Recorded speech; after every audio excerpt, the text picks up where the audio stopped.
Romanos capítulo 1, versículo 2 dice, entonces vamos a empezar con el 1. Dice: Pablo, siervo de Jesucristo, llamado a ser apóstol, apartado para el evangelio de Dios, que él había prometido antes por sus profetas en las santas escrituras.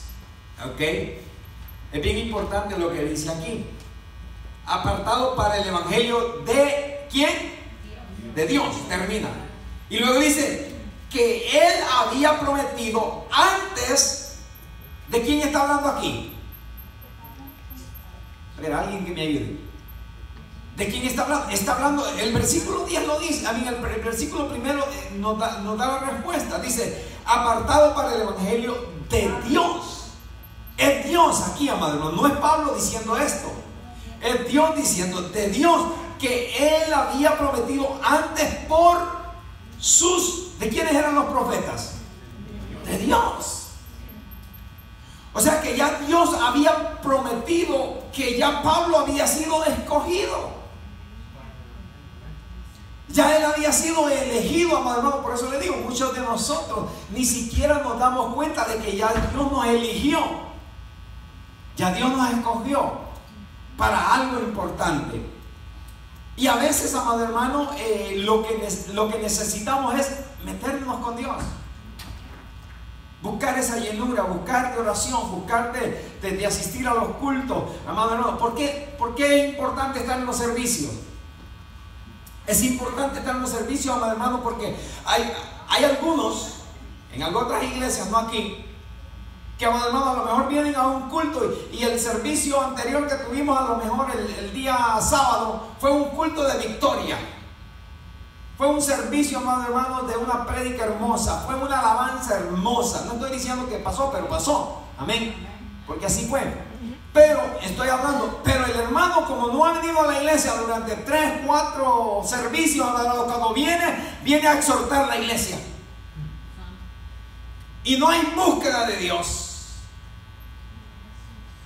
Hermanos, ¿qué pasa con ustedes? ¿Dónde han andado? Y él es el que ha andado perdido, ¿es él? Sí.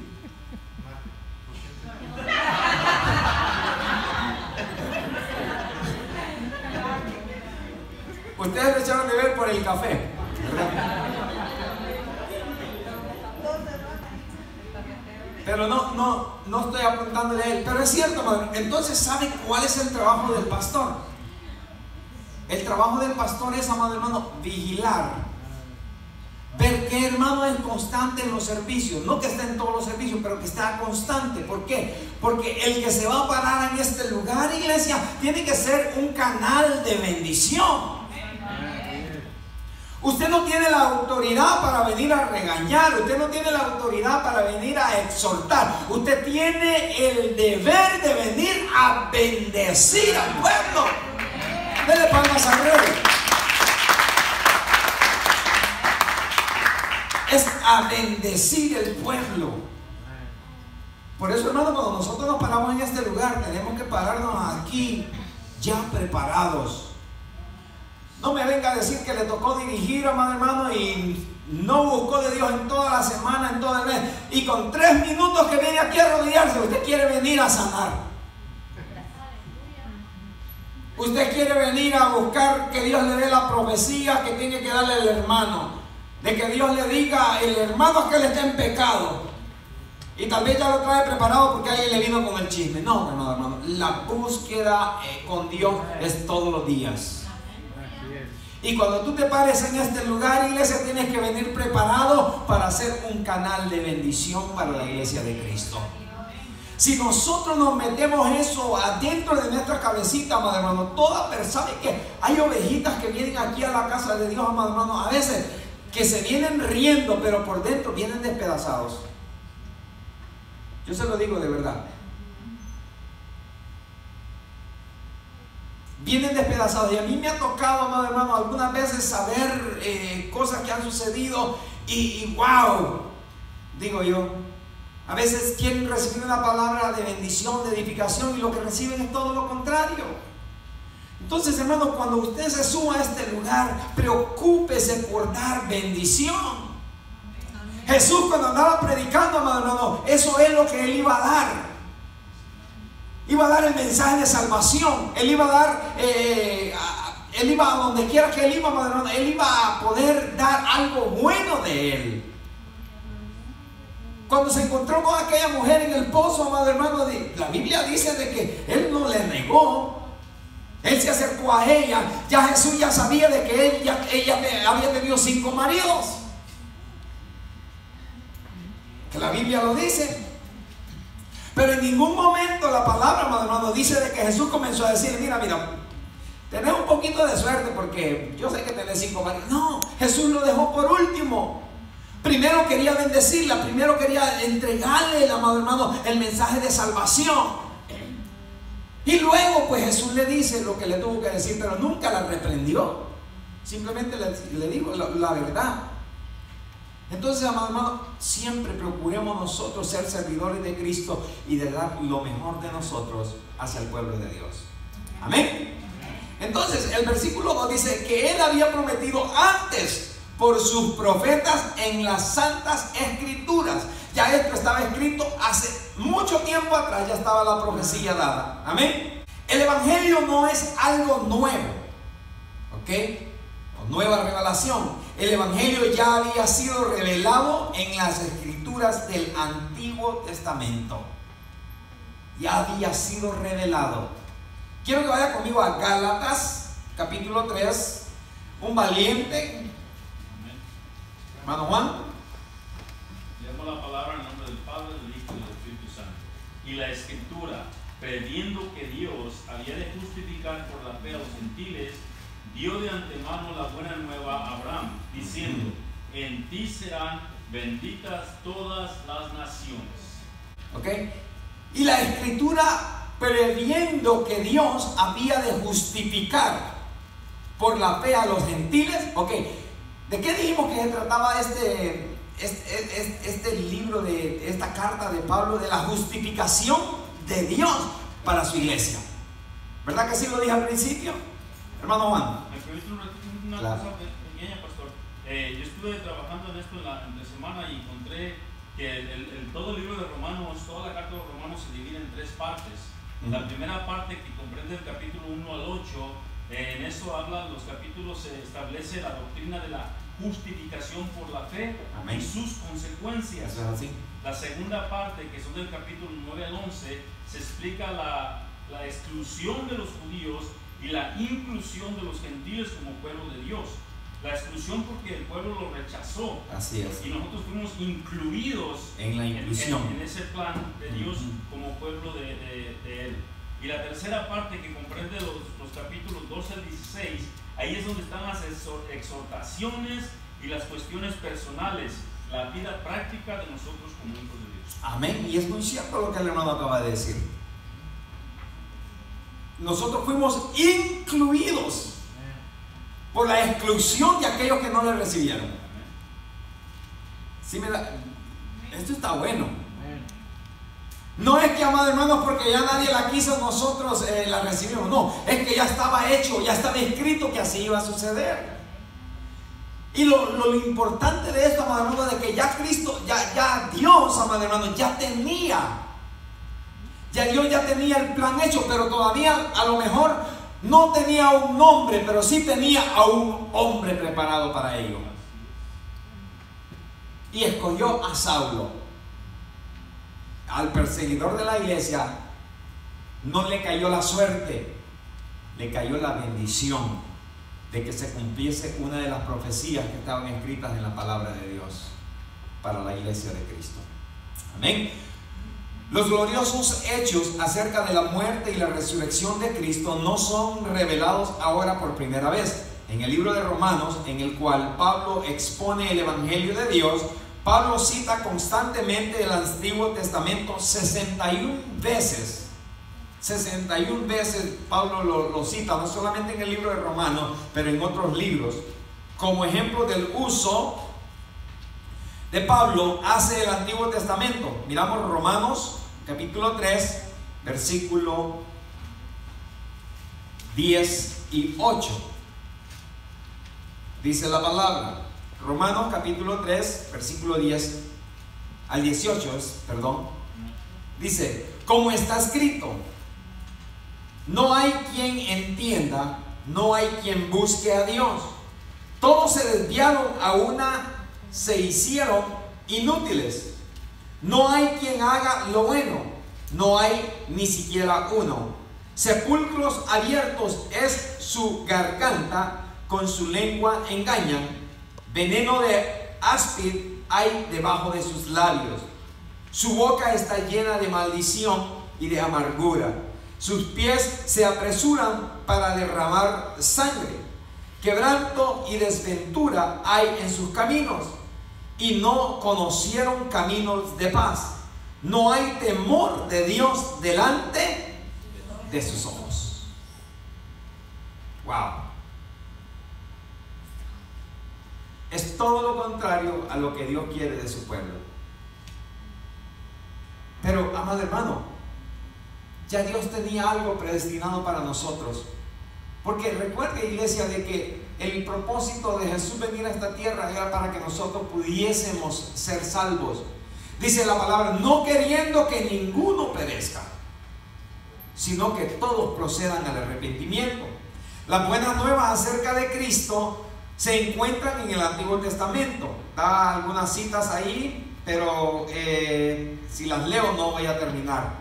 ¿Ok? La primera parte del versículo es un resumen de Romanos capítulo 1 al 3. Todos los hombres están condenados ante un Dios santo. La última parte del versículo es un resumen de Romanos, bueno, ahí da unas citas bíblicas, pero quiero regresar a algunos apuntes que yo tenía por aquí. ¿Okay? El Evangelio ya había sido revelado antes en las Escrituras. Fue el versículo que leímos, Gálatas capítulo 3 versículo 8. Las buenas nuevas acerca de Jesucristo se encuentran en el Antiguo Testamento. Quiero que vaya conmigo a Isaías capítulo 53. Y alguien que me pueda ayudar, por favor, recuerde, si usted quiere aportar algo, lo puede hacer. Amén, está como una enseñanza. Isaías capítulo 53 verso 6. Amén. Todos nosotros nos cargamos como ovejas, cada cual se apartó por su camino, mas Jehová cargó en él el pecado de todos nosotros. Amén, aleluya. Entonces todos nos desviamos, todos estábamos destituidos de la gloria de Dios. Pero recuerde de que Pablo está hablando aquí de la justificación, de que a través de Jesucristo somos justificados.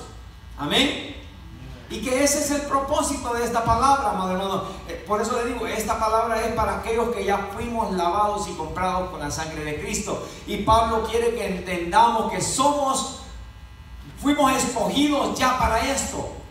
Y que nosotros tenemos que valorar la salvación que Dios nos ha dado. Todos nos habíamos desviado. Si no hubiese sido por Jesucristo, ninguno estuviéramos aquí. Amén. Compare lo que está escrito en la tapa de la mayoría de las Biblias, o mejor dicho, el nombre que llevan, que dice Santa Biblia. Santo es ¿qué? Apartado. ¿Ok? Santo es apartado. Por eso le ponen Santa. La Biblia es puesta aparte y es diferente a todos los demás libros. Es único en su clase, es un libro absolutamente único, es el único libro inspirado por Dios. No hay otro. Es el único libro inspirado por Dios. Y nos da la cita que el hermano Juan se la sabe de memoria. Toda la escritura es inspirada por Dios y útil para enseñar, para redarguir, para corregir, para instruir en justicia, a fin de que el hombre de Dios sea perfecto, eternamente preparado para toda buena obra. Amén. Que desde la niñez tenemos que aprender. Entonces, amado hermano, esto es bien importante. Es el único libro inspirado por Dios. Por eso dice, toda la escritura, toda la palabra fue inspirada por Dios. Sí, el apóstol Pablo la escribió, Sí, vinieron muchas cartas del apóstol Pablo, Efesios, Corintios, todas estas cartas, amados hermanos, y podríamos hablar de Mateo, de Lucas, todos los que escribieron estos libros, pero fueron inspirados, hombres inspirados por el Espíritu Santo de Dios para podernos traer el mensaje de Dios a nosotros. Amén. Hermano Rosalío. Quería comentar algo respecto a eso que está en lo que acaba de leer Edwin. Ajá. Cuando yo comenzaba en el Evangelio, uno de mis hermanos me preguntó: ¿y dónde dice en la Biblia que la palabra es inspirada por Dios? Yo comenzaba, no le pude dar la respuesta, pero ahí está la respuesta. Para cuando alguien nos pregunte que ese libro es inspirado por Dios, vamos a este libro y ahí les comprobamos a la gente que es inspirado por Dios, solamente por él. Amén. Porque es cierto, nos hacen esas preguntas a veces y tenemos que estar preparados. Acuérdense de segunda carta de Timoteo, capítulo 3, versículo 16. Aunque no se acuerde de todo el texto, pero si usted sabe la cita bíblica, pues ahí se va al internet si puede y la busca. Amén. Pero la escritura fue inspirada por Dios, porque son citas muy importantes que el mundo allá te dice: ese es un libro cualquiera.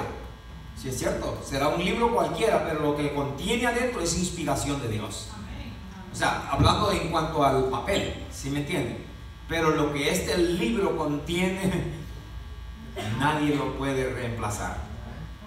Es inspiración de Dios aquí para la iglesia de Cristo. ¿Sabe que la palabra fue escrita para nosotros?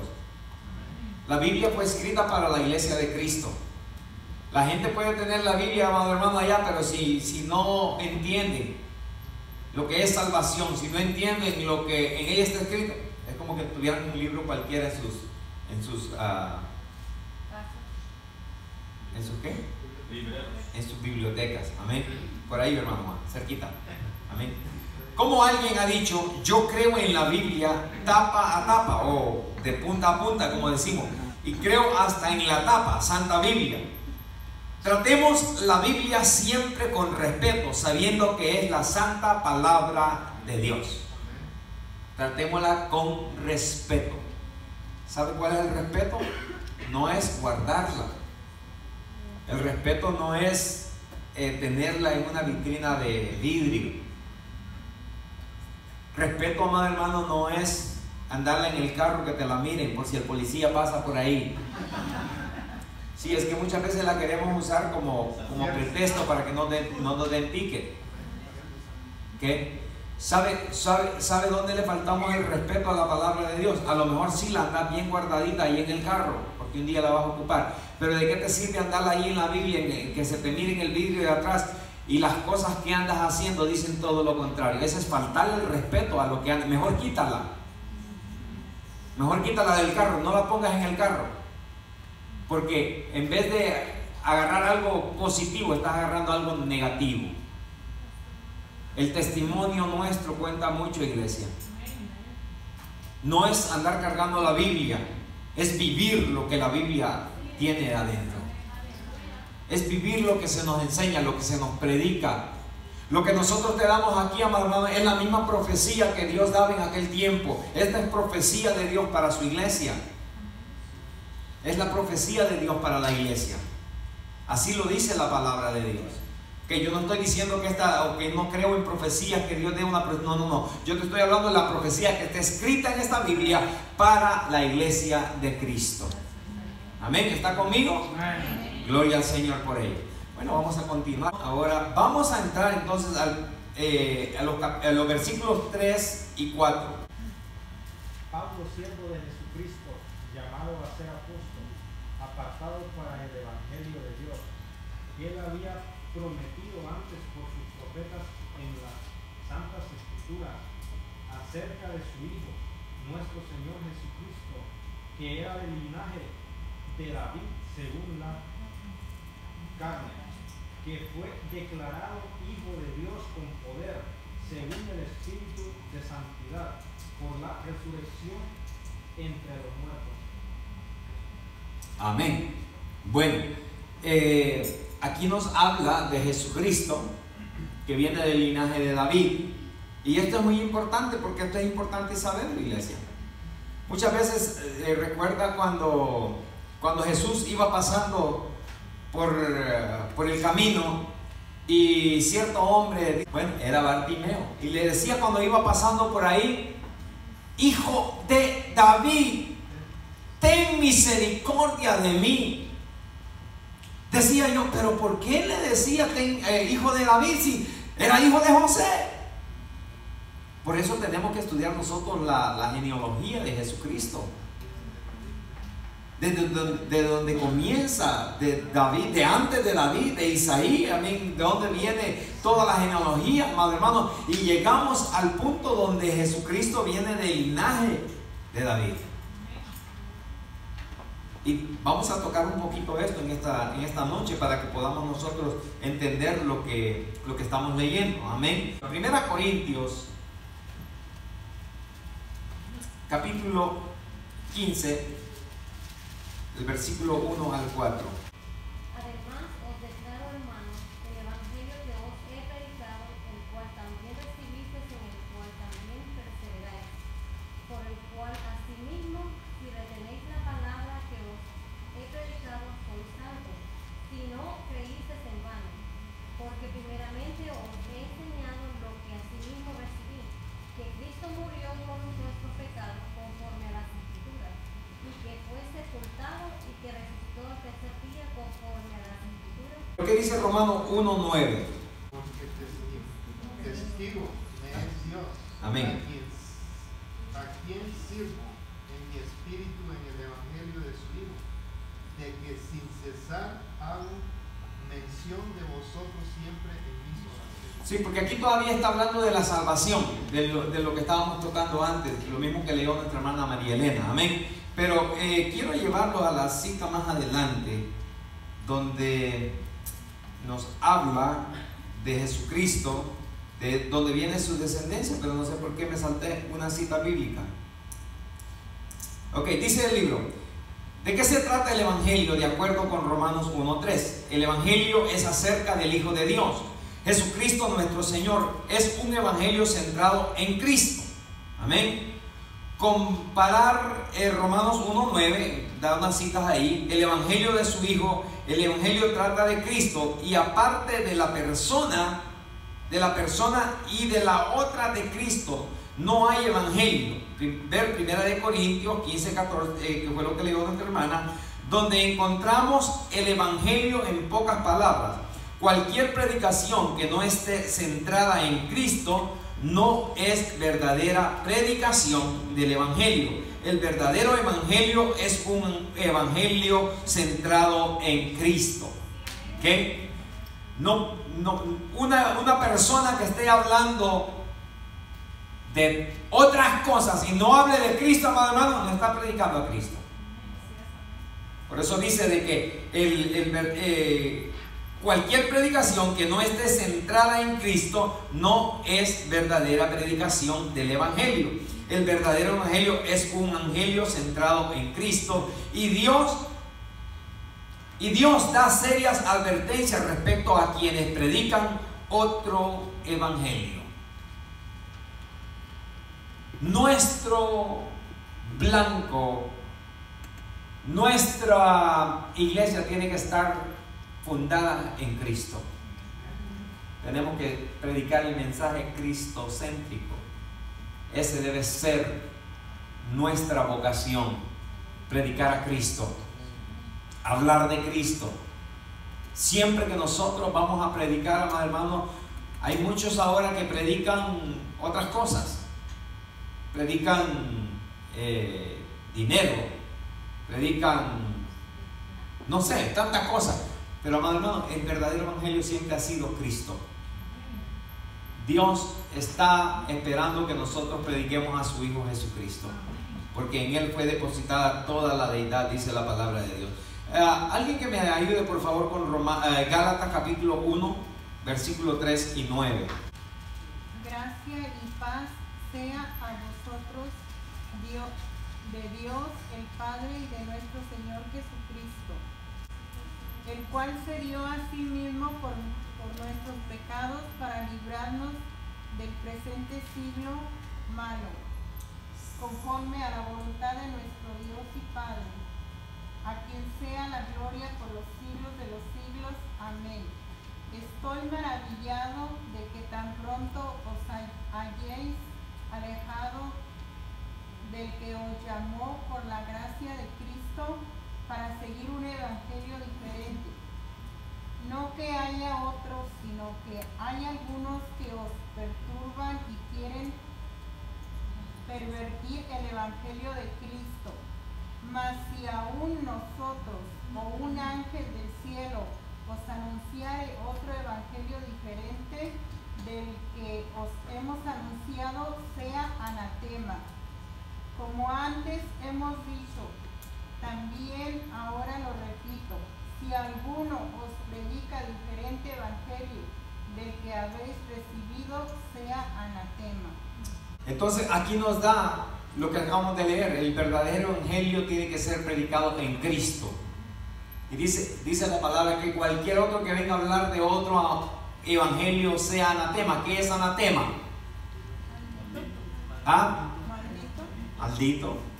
Una persona que no cree en Cristo, que no cree en Jesús. Y si no creemos en Jesús, ¿qué tenemos? Tenemos maldición. No hay vida eterna para nosotros. Amén. Entonces yo creo que es bien importante de que cuando usted vaya a predicar la palabra, predique sobre Cristo. Cuando pienses en la persona de Cristo, deberías considerar especialmente dos cosas.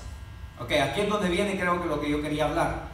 Debemos de considerar dos cosas cuando pienses en la persona de Cristo, o hablando cuando pienses en Jesús. Hay que considerar estas dos cosas: su humanidad. Recuerde que Jesús fue humano. Amén. Humanidad. Consideremos su humanidad, pero también tenemos que considerar su deidad. Su deidad. Mira lo que nos dice la Biblia, en lo que estamos hablando nos da varias citas, en lo cual vamos a estar tocando, y va preparándose alguien con Juan capítulo 1 o San Juan 1 versículo 14. Alguien más rapidito, Mateo 1:1, y luego Primera de Timoteo 2:5. Es bien importante que toquemos esta cita bíblica porque vamos a hablar de la humanidad de Jesucristo. Juan 1:14. Y aquel verbo fue hecho carne y habitó entre nosotros, y vivimos su gloria como del unigénito Hijo del Padre, lleno de gracia y de verdad. Gloria a Dios. ¿Qué dice? Y aquel ¿qué? Verbo. ¿Qué es el verbo? Es lo esencial, es lo primero, es la esencia. Y aquel verbo o aquel hecho Dios, aquel Dios se hizo ¿qué? Entonces, ¿quién es el que andaba aquí en la tierra? El mismo Dios. Pero Él es santo, dice la palabra, y 3 veces santo. Entonces se vio obligado, amado hermano, a enviarse a Él en carne, enviar a su Hijo a esta tierra. Por eso dice que aquel verbo se hizo carne y habitó entre nosotros, entre la humanidad. Por eso estamos hablando de su humanidad. Vino a ser humano. En pocas palabras, amado hermano, dice que vino a ser maldito. Wow. Oiga bien, el Todopoderoso, que no tenía nada por qué pasar todo esto, pero vino a hacerse todo eso, amado hermano. ¿Por qué? Porque se tenía que cumplir lo que ya había sido inspirado, lo que ya había sido escrito. Amén. Quisiera seguir hablando de este versículo, pero tenemos otra cita bíblica más ahí. Mateo 1:1. Libro de la genealogía de Jesús. Ajá. Hijo de David, hijo de Abraham. Ok, ahí está facilito. Si usted quiere saber todos los nombres de los antecedentes, de los primogénitos y todo eso, lea todo este libro, el capítulo de Mateo. Dice, libro de la genealogía de Jesucristo, hijo de David. Ese es el versículo que andamos buscando. Me quería adelantar un poquito, pero no lo hallaba. Amén. Entonces, Jesús viene del hijo, de la descendencia de David. Por eso se le llama hijo de David, hijo de Abraham, dice la palabra del Señor. ¿Y nosotros somos qué? Hijos de, ¿qué dice la palabra? Dice la Biblia que somos hijos de Abraham, somos de la herencia de Abraham, somos de la descendencia de Abraham, somos de la bendición de Abraham. Eso es lo que dice la palabra, no lo digo yo. Entonces imagínense lo que es Dios, amado hermano, cómo es tan especial, que viene siendo, dice el capítulo, versículo 1 de Mateo, dice de que hijo de David, hijo de Abraham, y nosotros nos consideramos también hijos de Abraham. O sea que, amado hermano, no hay por dónde buscarle. Jesús vino a hacerse como nosotros, vino a hacerse igual a nosotros. Por eso dice la Biblia que no busquemos excusas, no usemos excusas como que Jesús era Dios y que Él sí podía hacer las cosas y nosotros no las podemos hacer. No, dice la palabra, las mismas cosas que yo hice, dice Jesús, ustedes también las pueden hacer, y aún mejores o mayores pueden hacer que las que yo hice. Amén. Entonces dejemos de excusas, amado hermano. No usemos que no son válidas estas excusas, y siempre miremos, no, mejor dicho, que somos hijos de ese Dios grande. Amén. La otra cita bíblica era Primera de Timoteo 2:5. Porque hay un solo Dios y un solo mediador entre Dios y los hombres, Jesucristo, hombre. Jesucristo, hombre. Todas estas citas nos hablan de ¿qué? De su humanidad. Amén. De la humanidad de Cristo. Cristo era descendiente de David, y eso ya lo tocamos. Su deidad. Vamos a tocar ahora de su deidad. ¿Qué entiende usted por deidad? Atributos. Que solo Él es. ¿Qué? En pocas palabras, con lo que dijo María Elena, que solo Él lo tiene, que Él es la esencia. Él es lo verdadero. O mejor dicho, Él es el verdadero Dios. Es la esencia. La deidad de Cristo es la esencia, iglesia. Lo apunté por aquí. Su deidad. Él tenía esencia divina y sobrenatural. O sea, Él era humano, pero dentro de Él estaba lo divino, lo sobrenatural, lo que ningún hombre puede tener a iglesia. Él era Dios mismo en esta tierra. Ok, leamos Juan 1:1. En el principio era el verbo, y el verbo era con Dios, y el verbo era Dios. Ok, pero hablamos de otra del verbo, ¿no? Y aquel verbo fue hecho carne y vino su... Ok, cierto. Léelo nuevamente, Marvin. En el principio era el verbo. Ok, párale ahí. En el principio era El verbo. Dios, ¿verdad? En el principio era Dios. En el principio creó ¿quién? El verbo. En el principio creó Dios los cielos y la tierra. Y luego dice ¿qué? Y el verbo era con Dios. Y el verbo era con Dios. O sea, el Hijo estaba con Él. Y luego, Y el verbo era Dios. y el verbo era Dios. Y luego, ¿qué dice? El otro versículo. Este era en el principio con Dios. Esto era en el principio con Dios. Eso era el principio, ese era el Dios. Pero luego el verbo llega a esta tierra. Y eso era lo importante. Por eso Jesús, iglesia, hermano, por eso Jesús, cuando Él muere, Él tiene que subir. Él tiene que regresar a su trono. Él no podía quedar aquí, porque, amado hermano, Él era Dios mismo. Pero tenía que pasar por el proceso por amor a cada uno de nosotros. Ese fue el proceso que lo llevó a Él a pasar por todo. Cada uno de los que estamos sentados en este lugar. Yo creo que, iglesia, el libro de Romanos nos enseña a valorar que no fuimos nosotros comprados por cualquier cosa, que fue el mismo Dios que vino a esta tierra, iglesia, que murió en esa cruz por cada uno de nosotros.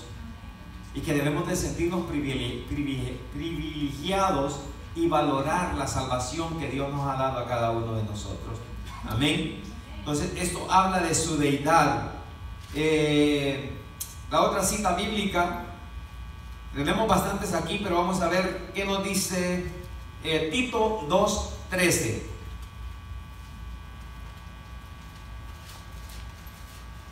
Aguardando la esperanza bienaventurada y la manifestación gloriosa de nuestro gran Dios y Salvador Jesucristo. Amén. Primera de Juan 5:20.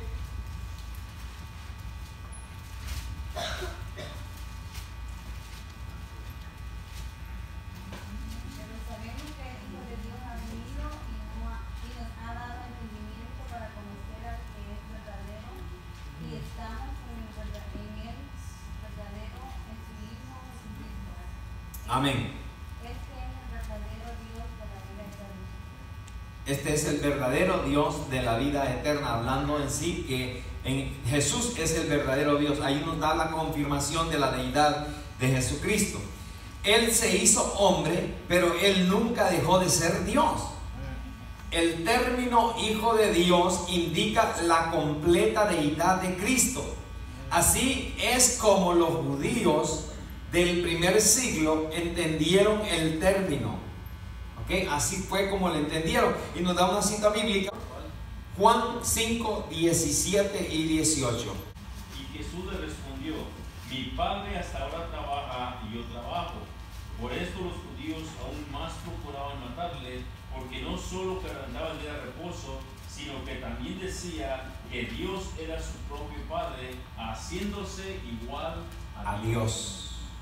¿Saben de que esto es lo que les chocaba y les choca hasta el día de ahora a los judíos? Que usted les diga que Jesús es el mismo Dios. Eso era lo que ellos no podían aceptar, y todavía no lo aceptan, porque ellos nunca reconocieron a Jesucristo como el Mesías. Nunca lo reconocieron como el verdadero Dios. ¿Sabe que nosotros, la iglesia de Cristo, ahora estamos esperando a ese Mesías, a ese Jesús que murió por nosotros? Ese era el Mesías que murió en esa cruz. Nosotros lo estamos esperando para una vida eterna hoy en día. Ellos lo siguen esperando todavía como el que lo va a venir a libertar, como el redentor de ellos, cuando Él ya vino. Y no se dieron cuenta de que Él ya vino a esta tierra. Gloria a Dios, porque a nosotros se nos fue quitada la venda de nuestros ojos y pudimos recibir lo que Jesucristo vino a hacer a esta tierra, el mensaje de la salvación. El mensaje de la salvación, y lo recibimos en nuestros corazones ahora en día. Y por eso es que ahora nosotros, amados hermanos, estamos siendo presentados delante de Dios a través de Jesucristo, porque Él es nuestro intercesor, porque Él dio la vida por cada uno de nosotros. Amén. Los judíos sabían que el Mesías tenía que venir del linaje de David. Los judíos también entendían que el Salmo 110 se refiere al Mesías, Jehová, aludiendo a Dios el Padre, dijo a mí. Se refiere a David, el autor del Salmo, Señor, Adonai, que significa Señor o Maestro. Y aquí se refiere al Mesías o a Cristo. Los judíos quedaron confundidos con la pregunta de nuestro Señor que hace en Mateo capítulo 22. Esa cita sí la vamos a tocar porque es bien importante. Mateo capítulo 22 versículo 45-46. David le llama Señor como es su hijo, y nadie le podía responder palabra ni oso ni oso alguno desde aquel día preguntarles más. Amén. Dice de que simplemente era: ¿cómo puede el hijo de David ser también el Señor de David? ¿Por qué? Porque Jesucristo se presentaba a él como el hijo de David. Amén. Y los judíos les rechocaba eso porque decían: ¿cómo puede ser el mismo hijo de David? ¿Ok? ¿Cómo puede el hijo de David ser también el Señor de David? Eso no cabe, eso no va. No lo entendían, no podían aceptarlo. Pero Jesús, amado hermano, Jesús siempre dio la respuesta correcta.